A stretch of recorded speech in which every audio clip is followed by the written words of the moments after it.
The City of Cape Town has initiated a formal intergovernmental dispute with Acting Police Minister Firoz Cachalia over the absence of investigative powers for Metro Police officers. The move comes after government declined the city's request to expand the powers of Metro Police. In a moment, I'll be in conversation with the MMC for Community Safety and Security in the City of Cape Town, JP Smith. But I do want to run through a few of the items that will frame the conversation. Pay attention to this. This declaration of a intergovernmental dispute has to do with that section 64E, and that is of the South African Police Services Act, right? And the concern from the DA and the City of Cape Town, let me be clear, City of Cape Town, is that it doesn't go far enough, this section, in terms of giving powers. This is the section that gives the powers of Metro Police, municipal police, let me put it that way, and it assigns them powers over traffic enforcement, over bylaw enforcement in that particular municipality, but also gives them the powers, of almost peace officers. In fact, not almost, the powers of peace officers in that municipality, but not powers of investigation.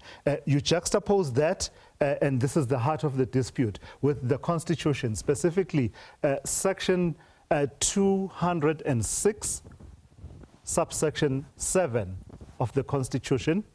All right, that's the heart, the nub of the dispute between the two levels of government. The DA and the City of Cape Town believe that Section 206, subsection 7, requires that national legislation becomes the framework around which powers can be extended to local municipalities. But they say Section 64E of the SAPS Act doesn't go far enough in that it doesn't specifically include the powers of investigation. In fact, that section talks to the police officers, Metro Police and municipal police, having the powers of peace officers being able to undertake arrests and seize items, but when they seize items, such as firearms, for example, they have to turn them over to the police and say that the investigation is to be done by the SAPS. Lastly, I do want to show you this. In terms of the declaration of an intergovernmental dispute, that is in terms of the Intergovernmental Relations Framework Act. Section 41 of that Act specifically is that section that provides for the declaration. It has particular procedures to be followed, and if that is not resolved, the Mayor of the City of Cape Town, Geordin Hill-Lewis, saying that they will not shy away from picking up the matter and actually litigating after having exhausted the processes in that intergovernmental relations framework. Right, with that backdrop, let's go straight then to our conversation with JP Smith, who is the City of Cape Town MMC for Safety and Security. Good evening to you, and thank you for your time this evening. So we've set the framework, the national legislation, but also the section in the Constitution that provides for this framework for the establishment, powers and functions and control of municipal police. What has brought us to this point where you are saying you are declaring an intergovernmental dispute with the Minister of Police? I think essentially necessity. We're in a situation where, let's just take firearms at the moment. Gang violence is something that plagues Cape Town's communities. We have 16 gang stations there where a handful of gangsters keep large communities at ransom. We take 400 to 500 guns a year off the street, and these firearms, out of every 100 that we confiscate, where we catch a person with a firearm red-handed, as our portfolio committee again discussed this morning, 95 of those persons will end up being released and will not see a conviction. So we simply have a catch and release problem. And the criminal justice system is doing a tremendous disservice to these communities plagued by violence. So we have gotten to a situation where we accept that national government is not able to fix this problem. It's not improved over the years. It has, in fact, deteriorated. So for a very long time, at least the last decade, we've been speaking to national government about expanding the powers, allowing us at the very least to investigate those drunk driving, those firearm, those drug-related arrests, where we are the arresting officers, to build a prosecution-ready case that can go to the National Prosecuting Authority. We met with Minister Cachalia in 2022. We wrote to him. There was an engagement. We met with Minister Cachalia in August last year, now a year ago, and discussed it with him. He was favorably disposed. He said it would require a legislative amendment. That opportunity was presented to him now. The SAPS Amendment Act is now before Parliament soon.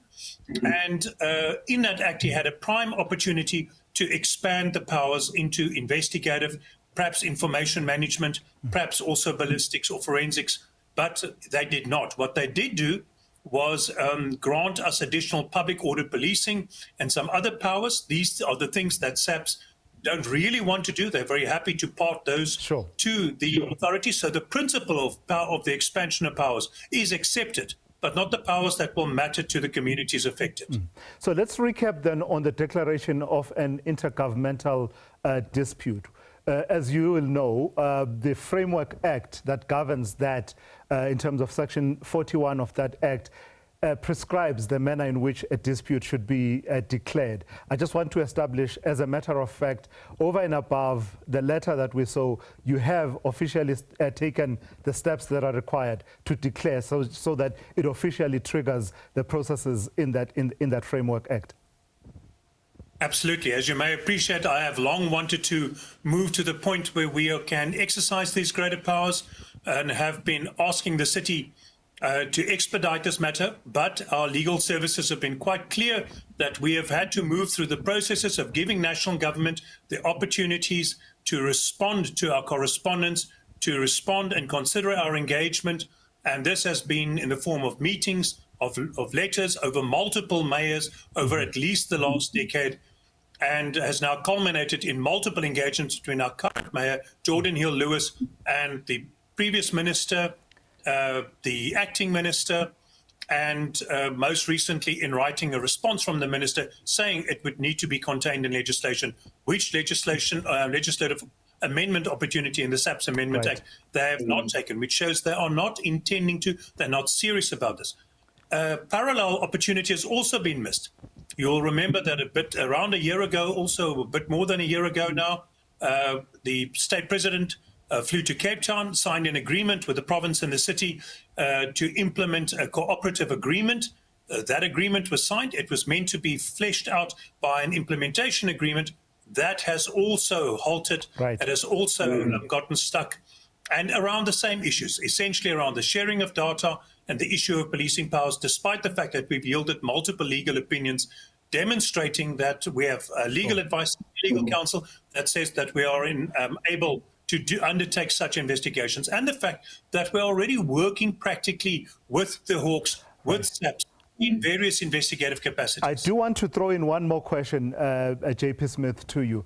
The Freedom Front Plus supports you in declaring this intergovernmental relations dispute, but the Good Party's Brett Heron is quite critical of you and says this is nothing but electioneering hot air. Specifically, something I'd like you to speak to.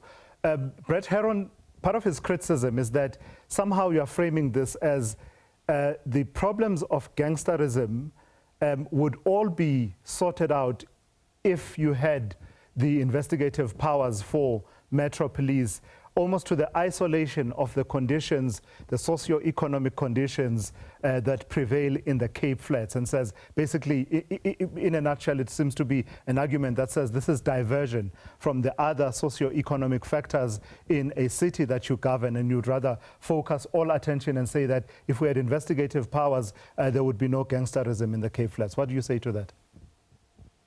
It's not uncommon for Mr. Heron and the Good Party to take some simplified and reductionist approaches and arguments to complex problems. It suits their own political and campaigning narratives.